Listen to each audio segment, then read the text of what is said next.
It's the Sheriff Podcast, baby. Yeah. It's the Sheriff, AHL Man of the Year. 500 pro fights in his career. Got the record for most ice fights in the season. You fought the Sheriff, lucky you're still breathing. It's the Sheriff, AHL Man of the Year. 500 pro fights in his career. Got the record for most ice fights in the season. You fought the Sheriff, lucky you still. We filmed the pod today. You listening tomorrow. The heavyweight champ, yeah, Sean McMahon. 13-year pro, yeah, he holding it down. Big man playing it right, thumbs up to the crowd. Welcome everybody to an exclusive edition of The Sheriff.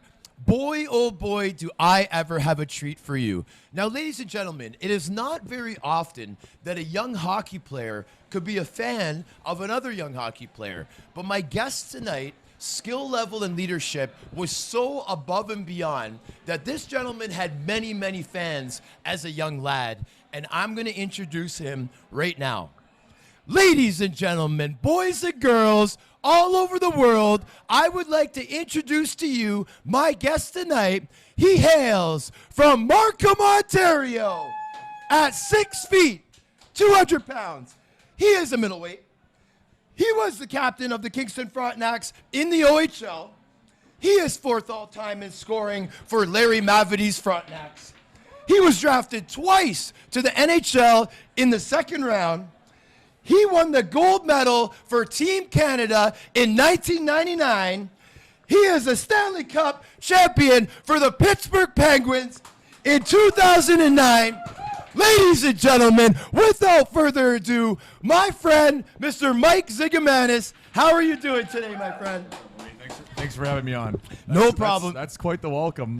I'm not sure who gets that, but, you know, it's very kind. I will say, though, I'm not sure Markham really accepts me. It's more Scarborough. So whoa, I don't know. I grew up in Markham, played there for a couple years with Rafi Torres, but Scarborough, if you had to ask my parents and family, they'd be like, "Nah, this is a Scarborough kid." So I think we got that connection. Right on, as man. Kids, right? I call myself the Canadian kid from Scarborough. I'm very, very proud to be from Scarborough. So, hey, man, I even like you more, my man. I even like you more now. Scarborough Town Center, come on. That's right. So, Ziggy, I'm really excited to have you on the show, brother. I mean, I don't even know when the last time we saw each other. I know we're going to get into some Buffalo Sabres stories. But honestly, dude, I think that may have been the last time that we actually saw each other. So, let's see. It's 2023. So we're going back, has it been 20 years? It's been 24 years, and it was the Buffalo Sabres summer camps. So for the listeners, we'll just let them in on a little bit of what they used to do. They used to bring us in for like a month, put us in condos, teach us how to cook. The Triad Apartments. Yeah, and you know, it was great for an organization to do that. And I remember my only memory from 2 summers is you and me going backstage at the Up in Smoke concert, talking to Eminem and Dr. Dre, dude, Ice Cube, and like I completely forgot. Yeah, but you don't even remember how we got backstage though. So let's hear it, man. Yeah, so both of us were working out during the day at the big rink. I don't know what it was called back then. I don't even know what's Key Bank now. HSBC. HSBC. Okay, so we're there working out during the day, and then all of a sudden they're loading all the trunks, and we're like, hey, they got the Up in Smoke concert. You grab a tracksuit out of the room, and you say, let's go over, talk to the stage manager, see if we can get some backstage passes. And you end up pulling it off. We went with the whole team. They got us a box. But then we snuck away and went to hang out backstage for a little. Ziggy, I mean, that is, yeah, let's give an applause for that. No, I'm so glad you brought that up because now I remember very well. But I totally forgot about the Up in Smoke concert. I think that was, I mean, I went to a couple of concerts as a kid, but like I think that was like one of the bigger concerts that I went to as a young lad. That would have been probably my second. I went to Our Lady Peace in Kingston. Right I think that was the second one. I can remember sitting in the box with him. We had a liaison kind of chauffeur bringing us around, and he got us there pretty cooked towards the end. He's like, "Okay, you guys have to train tomorrow." So yeah, good memories like that though. But yeah, going backstage and hanging out with all the performers was quite the experience. So now we had Eminem, We had Snoop Dogg, Dr. Dre was there. all like it was and there was Nate Dogg, a couple of everybody. female artists as well. I remember. Okay. That was quite the thing, man. That was I great. really appreciate you bringing that up for sure. So Ziggy, like one thing I like to do, especially in the beginning of the shows, is I like to find out where my guests became such big characters. Like who is responsible for this? So we're gonna go right to the beginning. We're gonna go. I know you're claiming Scarborough, but we're gonna go back to the Markham days. I want to talk about your parents. I want to talk about the family because I believe that they're probably the reason for this big character today. So, first off, I mean, your parents immigrated here from Greece, correct? Did you mind talking a little bit about that? Yeah, my parents both came over when they were young, so first generation, and it's the typical European immigrant story, right? They came over with nothing, and it's just hard work, good values, and I feel like my two older sisters and myself, we adopted a lot of that grit, that perseverance, that coming from nothing attitude, and it definitely helped me in my career. And I feel like that it's the same story with everyone who comes to Canada, kind of has that same backstory, and very fortunate for what my parents did, the opportunity they gave me, paying all those years for hockey, driving around from rink to rink, and my two older sisters putting up with it. So yeah, very close family. Definitely wouldn't have got to the NHL without them, and we're still all very close. And Right on. We're a typical European family. So and thank you for sharing that. So now 2 sisters, and they're both older. Well, I feel like I'm the older one. I take care of them, so Yes. I'm the older one, Yes, right? That's yes. the way it feels like. Of course. But no, my two older sisters were great kind of role models growing up, and I would have liked a brother as well, but can't have of everything, course, right? of course. Now, yeah, that's very true. So now, how many years are you guys apart? We're 3 and 4 years apart. Okay, so having 2 sisters, I mean, I've seen pictures of your parents. I'm assuming they are attractive girls.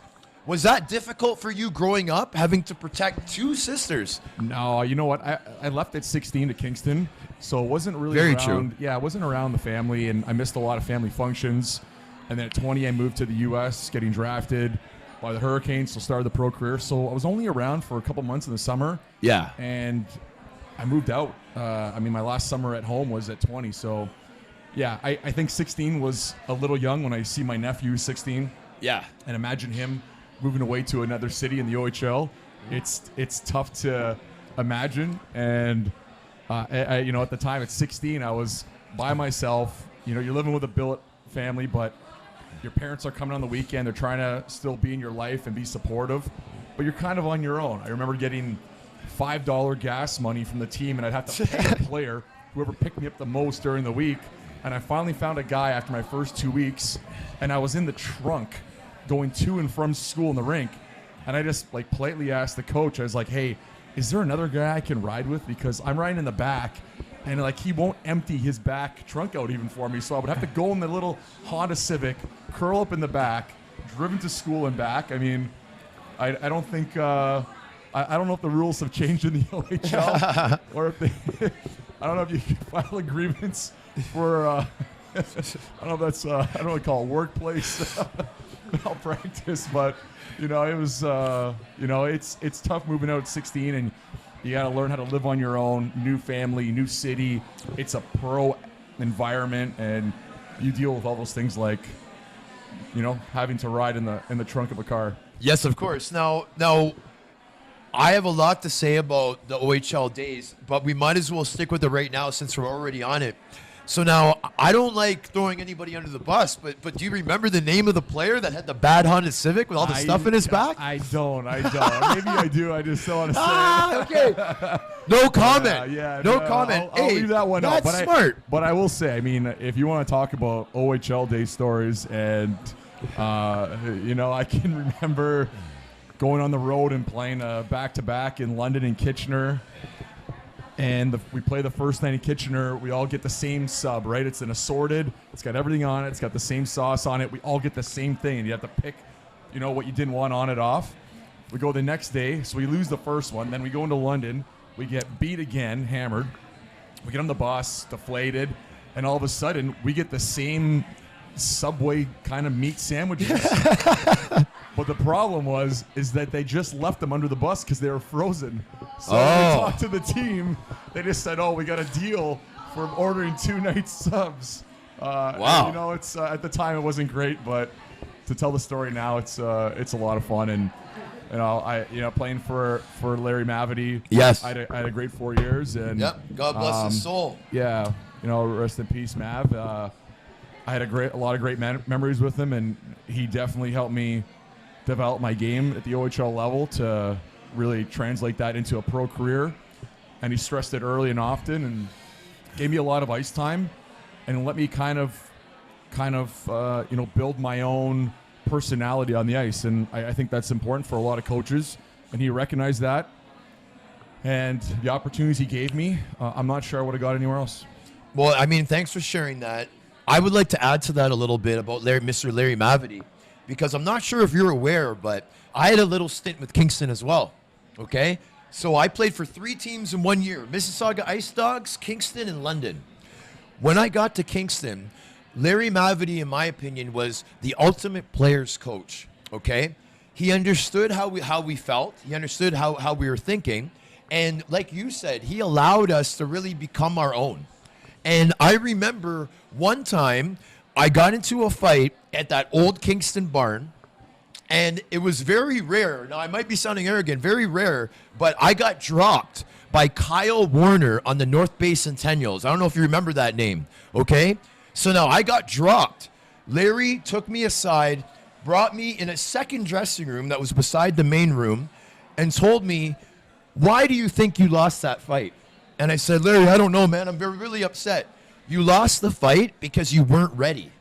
You need to prepare yourself more mentally and physically. And if you do that, Sean, you will win all your fights." And that advice that he gave me, as simple as it was, went miles. Yeah, he's great at recognizing strengths and weaknesses, I thought, just watching him deal with other players on the team. And, practices were simple. You worked on the meat and potatoes part of the game. He didn't have crazy systems, so it made players that were coming in and out of the lineup easy to kind of adopt. And it was unfortunate. My last 2 years, my third and fourth year, I didn't even play my fourth year. I cracked a collarbone and separated my shoulder, so I didn't get to play in my fourth year, but my career ended about 20 or maybe 10 games short of the season's end, so it was kind of difficult. Those third and fourth years, you really want to make an impact, and it was tough. I played with a tough injury. My third year, Andrew Raycroft in net, who was goalie of the year, he was injured. And it was a really, it was a tough year, a tough finish for us, and so many of our key players were injured. Yes. So now I wasn't aware of that fourth year, of what happened.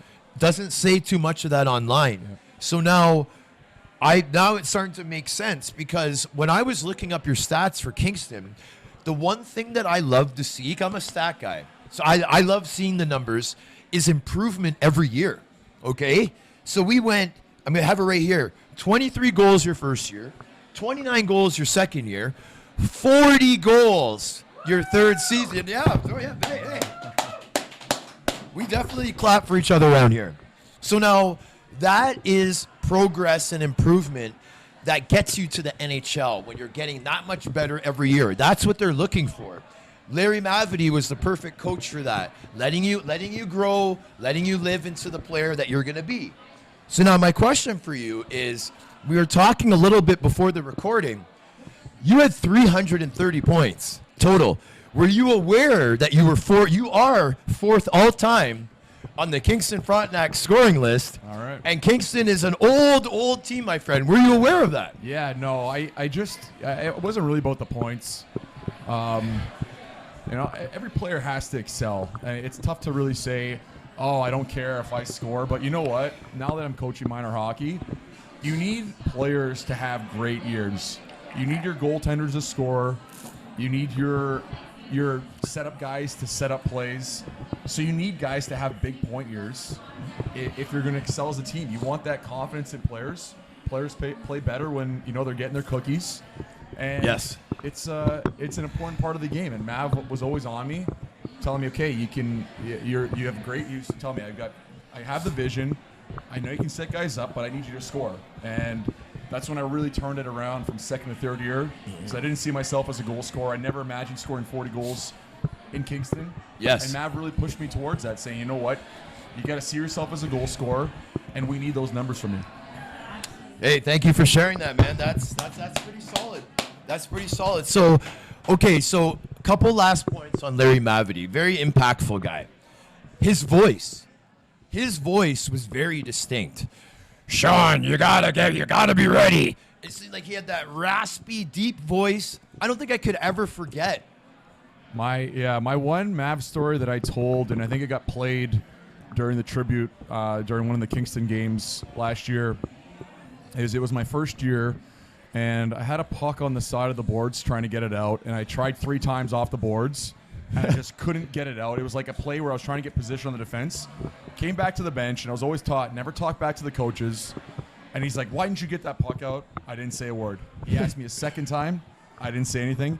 He asked me a third time. I finally said, I'm trying to get position on the player I'm against. He said, don't you ever talk back to me ever again. And he sat me out for the third period. So, ever since then, I know, even when the coach asks you a question, you still don't answer. Yes. Hey, thank you for sharing that point. Okay, so I'm going to switch things up just a little bit now. We're going to go back to minor hockey. Now, both of us played for the incredible Wexford Raiders that actually don't exist anymore, which I'm very disappointed about. Yeah. But in the intro, I was mentioning that I was a big fan of you, dude, when we were young. And part of the reason for that was you played on this powerhouse Wexford Raider team. Luke Sellers, a couple other notable names were on that team as well. So now, what I remember, like, clearly was, okay, first of all, you're known for your face-off ability, defensive play, you're a specialist. I remember you not losing any face-offs ever. Do you remember that? Like you were dominant in the face-offs. Yeah, I think that started in Kingston, where I was losing a lot of draws. And, yeah, I mean, in minor hockey, I mean, everybody's kind of a good face-off guy. I mean, I don't, there's no numbers being kept. But, no, I really started to pay attention to it in Kingston because I was losing a lot of draws. I can remember my first year, and my dad just, like, came up to me after a game and said, you know, if you win those draws, the shift becomes a lot easier. You don't have to chase the puck around for 20 seconds. Mm-hmm. So I really started to work on it in practice, started to watch more NHL games, and made it a big part of my game. And, you know, definitely increased my offensive numbers just by making sure I win my draws in the offensive zone and doing everything I can to just not lose clean defensively, right? Because then you're giving up an easy chance against. And I carried that a little bit to pro, and struggled again, kind of the same way I did in Kingston. And the big reason why I made it probably the biggest part of my game was, one, I couldn't score at the NHL level, so you got to find something to do, and I became a penalty killer and face-off guy. But the face-off started with one of our goaltending coaches when I was playing for Carolina. I was in the minors with the Lowell Lock Monsters. What a name, eh? Yeah, Lowell Lock Monsters. And then the goaltending coach came up to all the centermen and was like, "Do you guys ever work? Because when I watch you guys in a game, you guys are all terrible." And at face-offs. Yeah. He came and approached all the centermen, and I was a rookie. So the other guys were a little older, and we had a bit of an experienced team. They were just like, beat it. Like, what's the goaltending coach coming over telling me? I'm like, for me, I'm 20 years old. I'm thinking, it's got to be pretty bad when the goaltending coach is telling you you're terrible at face-offs. Yeah. So I really took it to heart. Again, started watching even more game tape, watching myself, watching what other players on different teams were using, the techniques they were, and I really concentrated on it. But it took the goaltending coach to be like, hey, you guys need to wake up and work on this. Where it could have gone two ways, right? You could have just said, oh, who cares what the goaltending coach is saying? Yep. But for me, I took it to heart, and I'm happy I did, because by the time I got to the NHL, it was one of the reasons I stayed there. Right on. And I appreciate you sharing that for sure. So now, sticking with the Wexford Raiders, I know we're talking about a little bit of pro, but I kind of want to get into something that was really impactful for me that I know that you participated in as well. And it might remind you a little bit if I sing the song. So the song goes, Pee wee wee wee wee wee, vive the Pee wee Carnaval. Okay. Na na na na na na na na na. So No, that's you know what I'm talking about. The Pee Wee hockey tournament. Yes. Okay, so that was not Wexford. I was actually I was playing North for the York Canadians. Canadians, yeah, at the time. Okay, Yeah. North York Canadians. So the question I had for you, Ziggy, is that tournament, I mean, for me, it was the first kind of example of the big stage. For you, I'm assuming you were the first line center. I'm assuming that you got a lot of attention at that age, especially when North York stole you from Wexford.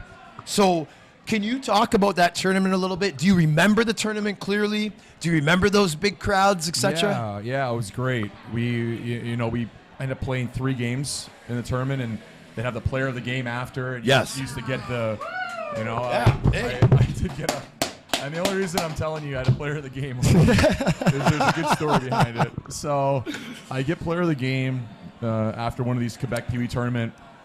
You have to win, right? And the games were televised back home, so they'd throw them on like the local station. Yeah. And so we have the tape of them, and at the end they ask you who your favorite player is and who your favorite team is, and then they wheel a jacket out and give it to you. So I was 12 or 13 at the time. Yeah. They're like, so who's your favorite player and team? And I'm like, the Toronto Maple Leafs and Doug Gilmour. And I'm like, 12 Yeah. years old. And so it's funny to kind of look back and you see those memories, and then getting a chance to go to camp at Buffalo with Doug and play on his team. Oh, that's right, because he was in friends with Buffalo. him today. Yeah, we chat. Wow. We chat once in a while. I just saw him at a Hockey Helps Homeless event in Kingston a couple weeks ago, and I get to see him from time to time at Leaf games. So it's great memories from 12-13 at the Quebec Pee Wee tournament, and yeah, telling everybody my favorite player was Doug Gilmour, and then going to camp with him a couple years later. Yeah, man. Funny to chuckle at. So Yes. I want to add a little bit with Dougie the Killer. He was at a golf tournament that we were both a part of in Belleville this summer. And I'll tell you one thing, man. Doug Gilmour is probably one of the biggest celebrities in Toronto history. Yeah. This guy is loved by everybody. And he was so dominant in those years in the early 90s that I think that he might be one of the most popular Leafs of all time. Do you agree with that? Yeah, absolutely. So the players growing up for me, it started with Gary Lehman, and I got to see Gary at a lot of the Leaf alumni events. Yeah. I've gone to some games with him, and we talk from time to time. And great guy, and I never imagined being friends with him someday. So I saw him score his 50th goal at home. I don't know what year that was, but it was 88 or 89. Yeah, I think you're right. So he was the first player I can remember, a first jersey I had. Then it was Wendell Clark, was really popular. Yes. And I see Wendell all the time at the events too. And I've got to actually play with Gary and Wendell at an alumni event. An alumni game? So, Great on, man. I was like one of the first ones. They needed an extra guy to fill in. I don't play in many of them. It's when one of the big dogs get injured and they need to call some young guys in. You're being humble, man. They wanted you. So I got to play with both of them, which was interesting and a lot of fun, and kind of nervous. But so it was Wendell, and then it was Dougie. So yeah, those were like the big 3 growing up. Wendell was also at the tournament in Belleville, and I got an opportunity to interview them both. They wanted me to do a fun interview with both of them, and man, I was like a little kid, Christmas morning, talking to Wendell Clark, Captain Crunch. And the killer, Doug Gilmour. It was absolutely unbelievable. So thank you. Great guys. Yeah, thank you for sharing that story, brother. Now, sticking a little bit with the timeline, I know that you went to Father McGivney up in Markham. And how strong, was there a hockey team for that school? No, we didn't have anything. I went to Birchmount Park for grade 9. Okay. And we used to do a 1 tournament. Okay. They did a 2-week tournament, I think, 1 year, or 3-week tournament. And it was pretty tough because I was in grade 9, and these were, guys were grade 13 and 5 years old. Yeah, so, OAC, yeah. Yeah, so it was a fun tournament to play in at that age. I know our coaches at the time weren't too happy in the MTHL, which is now the GTHL. Yep. So Father Mike McGivney, still have a lot of friends from back then. And even Birchmount Park, I'll get the odd message on LinkedIn or on some social media site, say, hey, do you remember me from grade 9? And I just coached two classmates from grade 7 and 8, their kids this year. Really? So yeah. Wow. Yeah. So my friends from grade 7 and 8 who I haven't seen in a long time. But if you're speaking about, school days, I'm still good friends with my grade 7 teacher, Mr. Rob Watson. Shout out to Rob Watson, by the way. Yeah, one of the best. Yeah, one of the best. So it's his last year teaching at Sir Alexander Mackenzie in Scarborough, but he was my grade 7 teacher, and I bounce ideas off him for coaching and better ways to connect with the students. And, Right on, man. The kids I coach, yeah.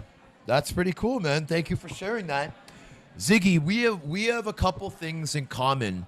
One of them is we were drafted to the same team, the Buffalo Sabres. Yep. Look at that jersey. Buffalo, yeah. This is actually my draft jersey. Awesome. Okay.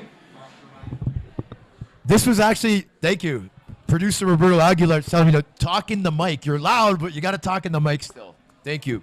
So now, the thing with Buffalo is, now they have some billionaire owner or something, but they were always a very small market team. And because of the small market mentality, they really had to develop their system.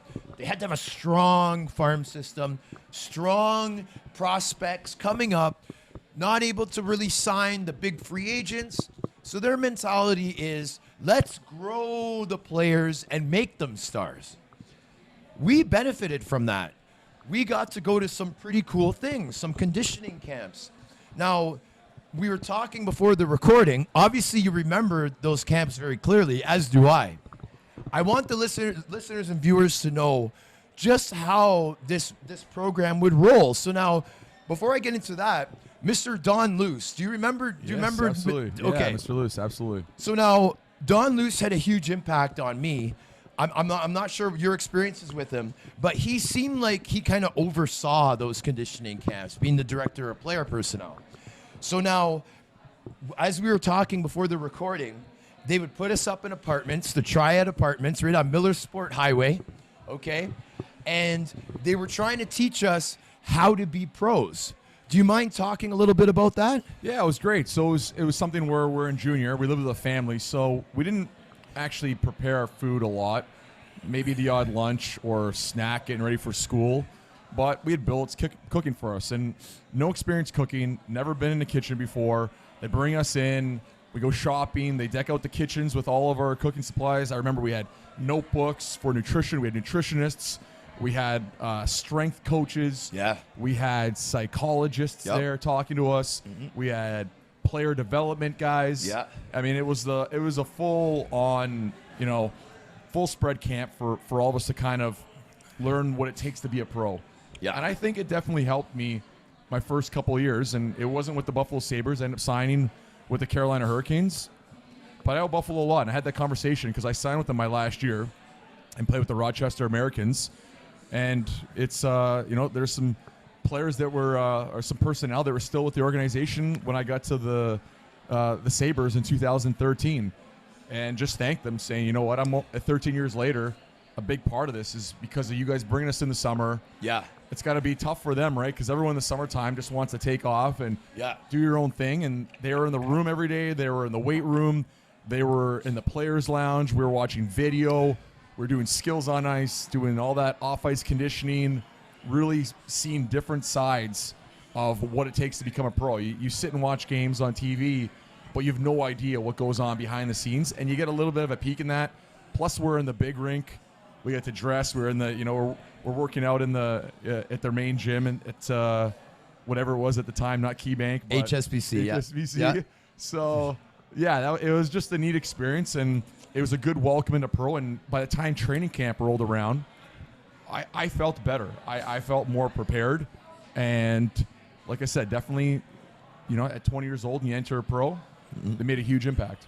Yes. Now, there's still some things that I follow from those conditioning camps. And like, for example, you mentioned that we had the nutritionists, the strength coaches, Mr. Doug McKenney and others. When was the last time you heard that name? Yeah, and then Pizza Telly and the... Jim, Jim, don't even get me started about pizza. Great guy. Pizza, if you're watching this, buddy, guy. I need you. I need you on this show, buddy. I don't want you. I need you. You get him, I'll be front row because I can't wait.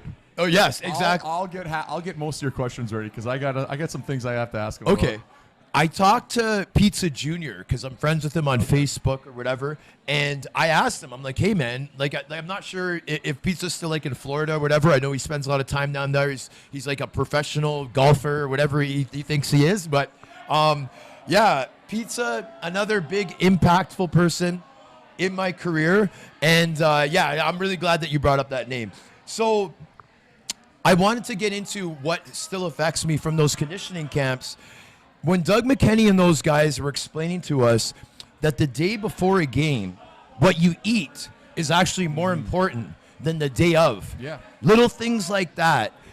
The way that you count the calories, the way that we do our workouts. There was many, many things that I learned as an 18, 19-year-old in those conditioning camps of Buffalo that I still follow today. I don't know if it's the same for you. Well, I remember tracking everything we all ate, and that was interesting. And they would bring us to the grocery store, bring us grocery shopping, letting us know what a protein, what a carb was, what a fat was.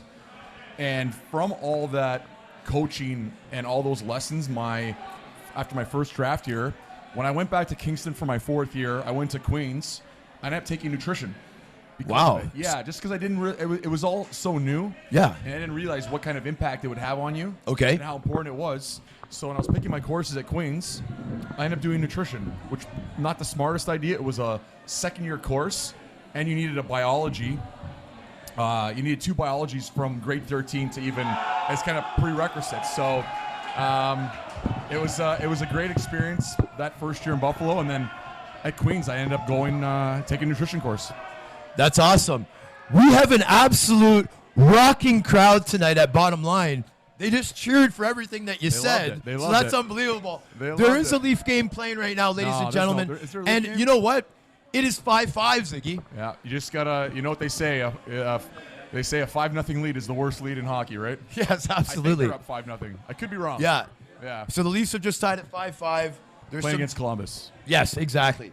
So, man, all that stuff is so cool. It was so valuable for us at such a young age. I'm so glad that I was able to be a part of that, Ziggy.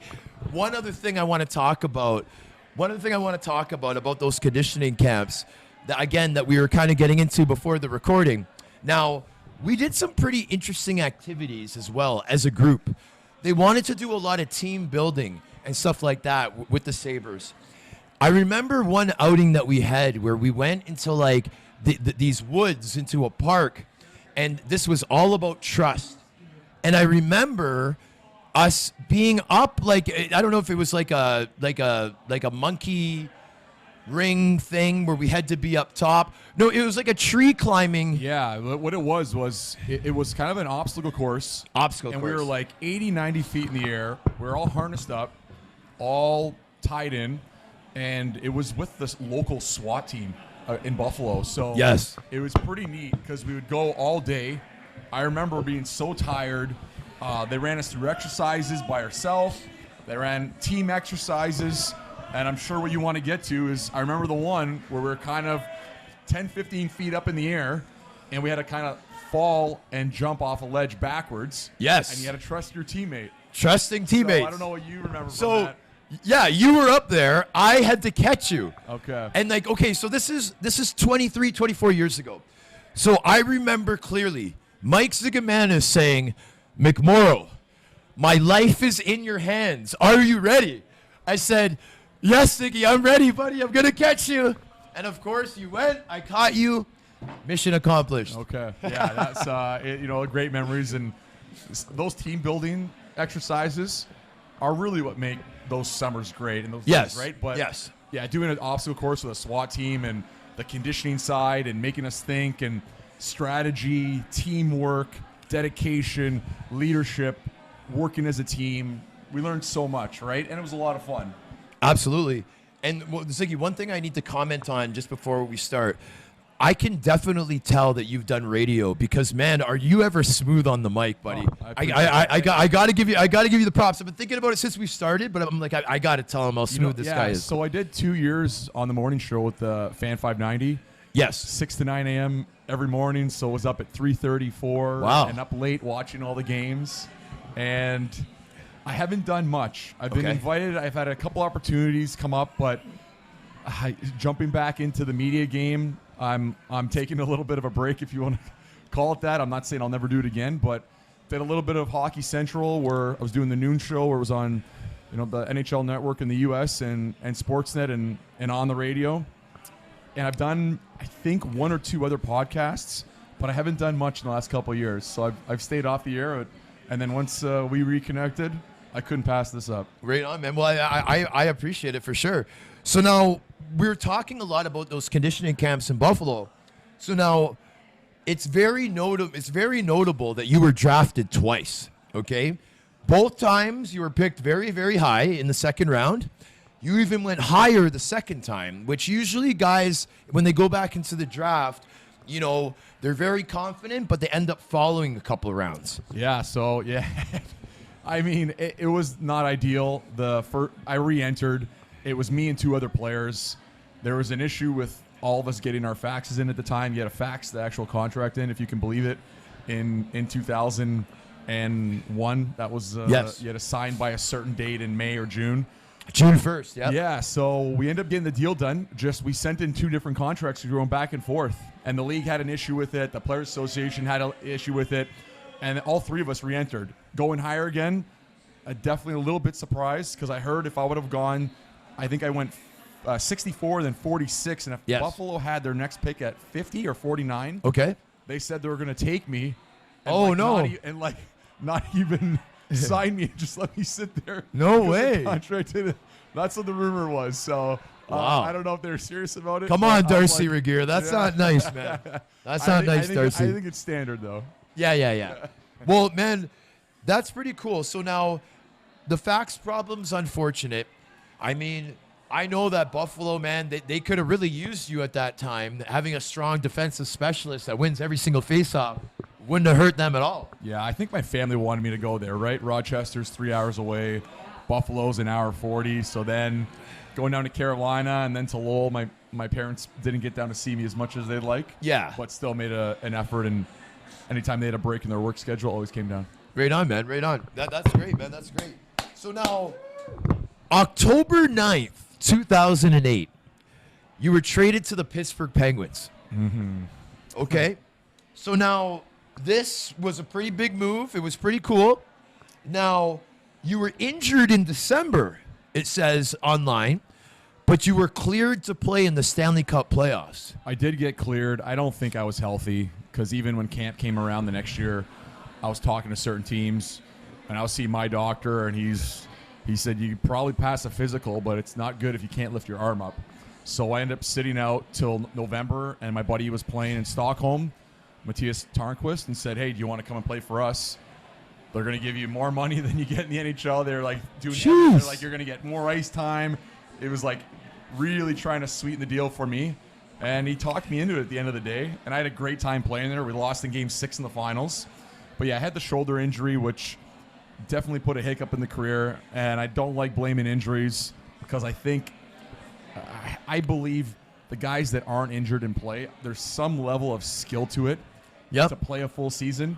And it just seems like guys that keep getting injured, it's almost a skill thing. And I had hip surgery, I had abdominal surgery, I had 2 shoulder surgeries. Wow. A couple face surgeries, getting all my top teeth knocked out, my upper palate knocked out. But yeah, back to Pittsburgh. I was lucky to get my name on the cup. We went to the finals. I was on the ice practicing in the playoffs. So it really felt like I was part of the team. Great group of guys, great organization. When I go back and watch a game in Pittsburgh with Mario Lemieux at the game, he still comes over, says hi, remembers my name. So yeah, really great, close group that I know they sold it, and Mario has a small percentage of the team now. But all those years, and even when I go back to, say, golf or see friends, and I go out to any of the restaurants or establishments, they still take care of you and remember who you are. So a real special place. Pittsburgh, definitely one of the best cities I played in. But you're telling me about October 9th, and I don't know how much time we have, but I'll just tell you this really quick. I was with the Phoenix Coyotes. I got sent to the minors, and they said, well, you're not coming back anytime soon. I had my car in Phoenix, and it's a 2-day drive to San Antonio. Jeez. So I had a convertible, and I said, you know what? I'm going to enjoy the ride, top down. So I get into Phoenix 2 days later. It's about 20 hours. and I'm completely burnt.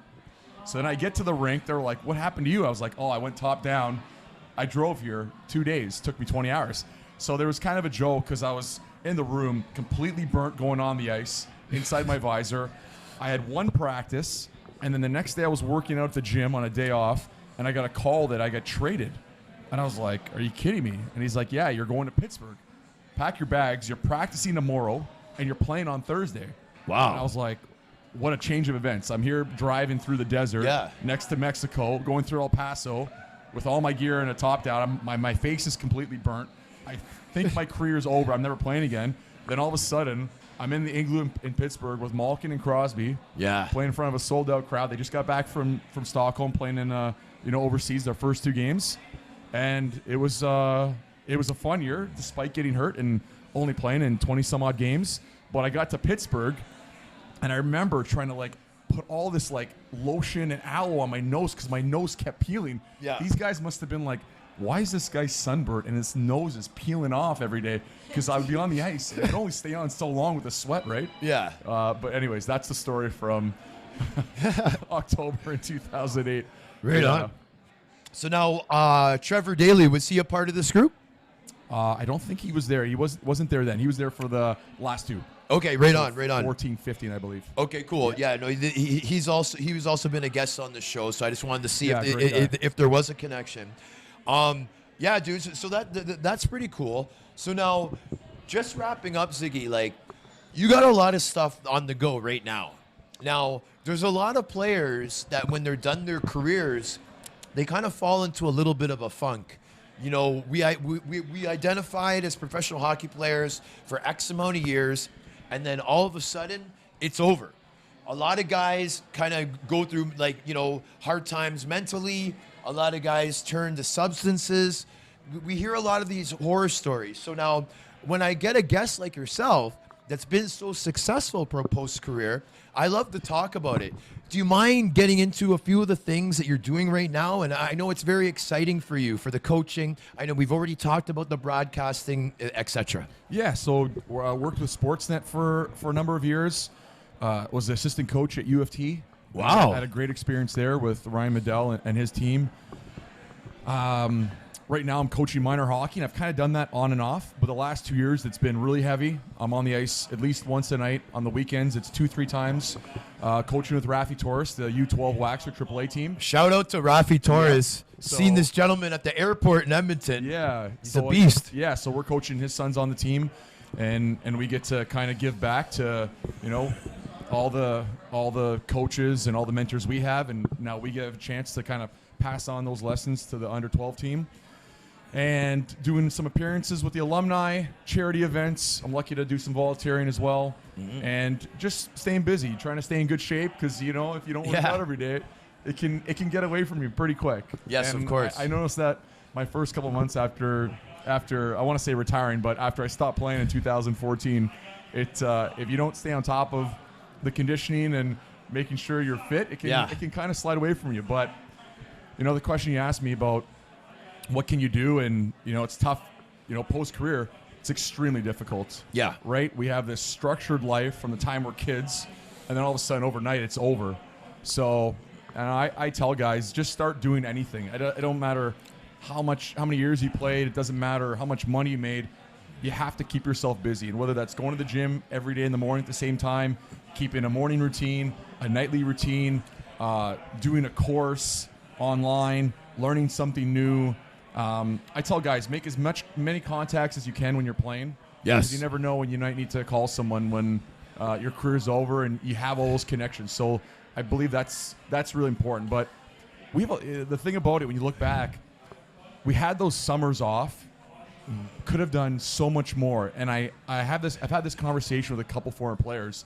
It's like you want to be all in on your career, but at the same time, there's so much downtime in your summer. Yes. I think we could have got something going. Start a podcast. And the podcasts weren't big when we were playing, but have done something else. Take a course. I did take some university courses, but just get into something else to prepare you for the end of the career. But I found it was tough because you're all in and you want to give your whole day. You want to give every hour into becoming the best pro. And it's like, well, if I'm doing something for post-career, maybe I won't be thinking about what I'm doing right now. And it's a bit of a juggling act. But if I'm, giving advice to players playing right now, you can kind of pick up something in your spare time this summer and to prepare you better for when you stop playing. That's very good advice. I gotta give a clap for that. Again, like as hockey players, we are all a big family. The hockey world is such a small world. You are very successful in this world, so I'm very glad that you gave those ideas because you're, yeah. I will say, I battle as hard as every other guy. It may look like there's been no issues or I don't battle any adversity or anxiety or depression. Like I go through sad times and, like I said, difficult times personally, professionally, and it happens with everybody. And even a lot of players and different public figures in different arenas. The ones that I know, they all struggle. Yes. And it's something where if you see someone from the outside, you're like, oh, they have a perfect life, and it becomes so easy to them. Usually that's not the case. Yes, absolutely, man. And I really appreciate you sharing that because I know it's very powerful and stuff like that goes a long way. So Ziggy, man, I mean, I could probably have you here for hours because there's so many things to talk about. We could probably even talk about the Buffalo Sabres for hours. Oh, for sure. The one thing I have to get to you before I get into our sponsors is the one thing I have to ask you is, would you be willing to come for a part 2? Yeah, let's do it. Absolutely. Hey, man, I had to put you on the spot, give you a little bit of pressure. That's not even a question. There you go. Yeah, there you anytime, go. bud. So I did want to recognize our sponsor before the show is done. Since this show is powered by Zenpai Dispensary, which will be available soon for all your dispensary needs, owned and operated by Raymond LaRose. Thank you very much. Yes, absolutely. So Ziggy, this has been really, really fun, man. Like I said, these studio shows are a little bit shorter than the Zoom shows, but man, is it ever fun. I told you it'd seem like 5 minutes, buddy. Yeah, I know. So it's great talking about the old times. Oh, man. It's great seeing you as well. Unbelievable, man. Thank you so much, buddy. I gotta give you a proper hug here, bro. Awesome, man. Awesome. Thank you. Thanks for having me. I want to thank our viewers and listeners for tuning into another episode of The Sheriff. We'll see you next time, guys. Woo! Thanks for tuning in, baby.